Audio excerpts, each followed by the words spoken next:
ল্যাডারও সরকার বা মুখ্যমন্ত্রীর সাথে সাথে দীঘাতে ছুটি কাটাচ্ছিল।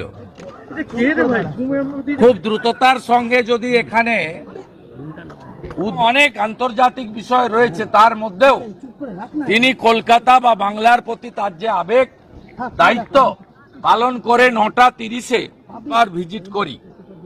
আমাদের আজকে এখানে কতগুলো বিষয় প্রশ্ন রাখতে চাই, এবং কলকাতার মতো জায়গায় যদি এই জিনিস ঘটে, বড়বাজারের মতো জায়গায়, তাহলে জেলা বা মহকুমা বা ব্লকে যেখানে ফায়ার ব্রিগেড সেন্টার নেই, সেখানে কিছু ঘটলে কি অবস্থা হতে পারে সহজে অনুমেয়। এখানকার হোটেলের যিনি মালিক, এখনই সাধারণ লোক আমাকে বলছে এই চাওলার সঙ্গে এই থানার চিটাগুড়ের ব্যবসা আছে।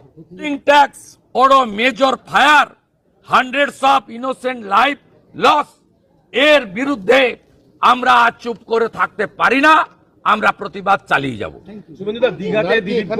আমি 5:30টায় ঘুম থেকে উঠি, তো দিলীপ ঘোষ ওনাদের ঘুম থেকে উঠতে দেরি হয়।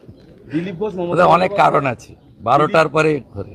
দিলীপ ঘোষ মমতা বন্দ্যোপাধ্যায়ের কাছাকাছি এবং দিলীপ ঘোষ দল বিরোধী কথাবার্তা বলছেন, কি বলবেন? আমি কোনো মন্তব্য করব না।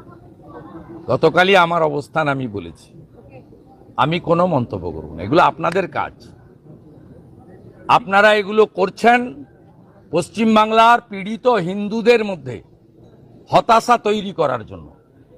মুর্শিদাবাদের জেনোসাইড প্যান্ট খুলে চিহ্নিত করে কাশ্মীরে হিন্দু নিধন। আগে আলোচনা করুন পাকিস্তানের রাফেল কখন ঢুকবে, পাকিস্তানকে গুঁড়া করব কখন। এইসব কথা আপনারা তৃণমূলের প্ল্যান্টেড এইসব প্রচার করেন। আমি শুভেন্দু অধিকারী এর কোনো মন্তব্য করি না, করব না। আমার 11-র আগে শপথ ছিল সিপিএম যাক, যে আসে আসুক, বাংলা বাঁচুক। আজকের বক্তব্য মমতা ভাগাও, হিন্দু বাঁচাও, মমতা ভাগাও, বেকার বাঁচাও, এর বাইরে কোনো কথা হতে পারে না। লক্ষ্যে আমরা স্থির, আমরা ডান দিক বাম দিক পিছন দিক দেখছি না, সামনে তাকাচ্ছি। 8 মাস পরে পিসিকে হারাবো, ভাইপোকে জেলে ঢোকাবো।